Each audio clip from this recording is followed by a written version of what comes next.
Shalom, selamat pagi Bapak Ibu Saudaraku yang dikasihi Tuhan. Berjumpa lagi dengan saya Eskiel Wijaya di kesempatan pagi hari ini. Saya yakin dan percaya kita ada pagi hari ini oleh karena kemurahan dan anugerah Tuhan. Aman di dalam lindungan Tuhan dalam renungan kita pagi hari ini.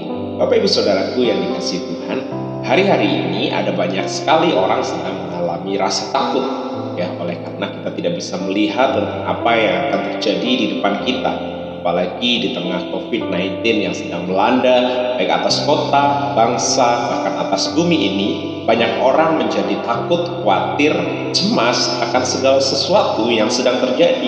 Memang betul, secara ekonomi, secara usaha, secara pekerjaan, banyak hal yang menghambat, banyak hal yang terhalangi. Kan ketika kita bekerja pun kita mengalami banyak sekali kesulitan demi kesulitan oleh karena peraturan-peraturan yang muncul yang dilakukan oleh pemerintah dan segala ritme untuk mengurangi dampak dari COVID-19 ini. Nah, sehingga akhirnya ada banyak perusahaan tutup, ada banyak tempat-tempat usaha tutup dan lain sebagainya. Bapak Ibu Saudaraku yang dikasihi Tuhan, aman di dalam lindungan Tuhan bukan berarti kita tanpa persoalan, tanpa masalah, tanpa tantangan, tanpa kesulitan dan banyak hal. Kita mau belajar pagi hari ini dari tokoh Daud. Daud mengalami banyak sekali kesulitan demi kesulitan di dalam kehidupannya. Tetapi di dalam setiap kesulitan, masalah, tantangan, bahkan dikatakan di dalam perjalanan hidupnya, sekalipun di hadapannya selalu diperhadapkan dengan musuh, ya, maut senantiasa menghadang setiap langkahnya, tetapi Daud selalu bisa mengalami kebahagiaan di dalam kehidupannya. Dia selalu merasa aman sekalipun dia ada di dalam lembah kekelaman yang paling dalam sekalipun. Dia tetap merasa aman karena dia yakin dan percaya siapa yang menyertai dia. Sehingga akhirnya Mazmur pasal yang ke-27 ayat yang keempat, satu hal yang sungguh indah untuk kita renungkan bersama dan kita hidupi juga di dalamnya. Dia berkata bahwa satu hal telah kuminta kepada Tuhan, itulah yang kuingini, diam di rumah Tuhan seumur hidupku, menyaksikan kemurahan Tuhan dan menikmati bait-Nya. Sebab Ia melindungi aku dalam pondoknya pada waktu bahaya. Ia menyembunyikan aku dalam persembunyian di kemahnya. Ia mengangkat aku ke atas gunung batu. Bapak Ibu Saudaraku yang dikasihi Tuhan, di dunia ini tidak ada satu tempat yang aman untuk kita bersembunyi. Di dalam dunia ini tidak ada satu tempat pun yang membuat kita merasa nyaman dan aman. Selalu ada ketakutan dan kekhawatiran. Tapi kita mau belajar dari Daud bahwa hanya kepada Tuhan saja tempat satu-satunya untuk kita menyadarkan kehidupan.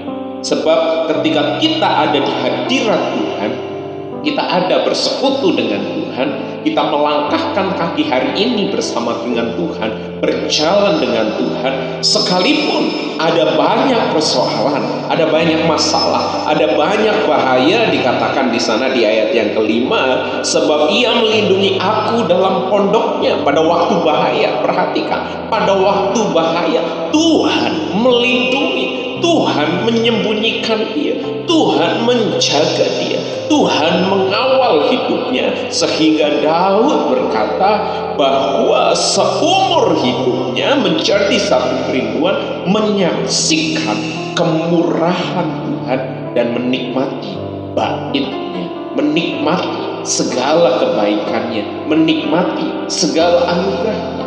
Nah, orang-orang yang selalu berlindung di dalam Tuhan, orang-orang yang selalu berhasrat untuk tinggal di dalam hadirat-Nya, menikmati segala anugerah dan kemurahan-Nya, orang-orang itu akan dimampukan oleh Tuhan untuk tetap aman, tenang di dalam Tuhan, sekalipun pada hidup persoalan yang datang menghampiri kehidupannya. Dikatakan di ayat yang ke-8, hatiku mengikuti firman-Mu, carilah wajah-Mu, maka wajah-Mu ku cari ya Tuhan. Janganlah menyembunyikan wajah-Mu kepadaku, janganlah menolak hamba-Mu ini dengan murka. Menjadi kerinduan Daud bukan tentang mujizat, perkara ajaib yang Tuhan kerjakan dan Tuhan lakukan, tetapi menjadi kerinduan Daud adalah saat ia membangun hubungan dengan dengan Tuhan. Yang dia rindukan adalah suasana persekutuan. Bukan tentang keajaiban-keajaiban yang Tuhan perbuat, tetapi persekutuan dengan pribadi Tuhan. Itulah yang menjadi hasrat Daud. Begitu juga atas hidup kita hari ini. Saat kita menjalani kehidupan kita, dalam pekerjaan kita, di dalam usaha kita, di dalam studi kita, di dalam semua hal yang kita lakukan, hasrat kita, hati kita, hidup kita, jangan hanya kepada perkara-perkara ajaib yang Tuhan perbuat, tetapi biarlah hasrat hati kita adalah untuk membangun persekutuan dengan Tuhan. Saat kita bekerja, kita melakukan persekutuan dengan Tuhan. Saat kita melakukan semua aktivitas hari ini, hasrat kita selalu rindu menghadirkan Dia di dalam kehidupan kita. Orang-orang yang memiliki hasrat seperti ini akan merasakan keamanan, ketenangan bersama dengan Tuhan. Sekalipun bahaya ada di depannya, sekalipun masalah menghambat hidupnya, dia akan tetap merasakan keamanan karena dia melihat siapa yang menyertai dia. Dia melihat siapa yang ada di pihak dia. Orang-orang yang seperti ini akan selalu menikmati kehadirannya di dalam segala keadaan.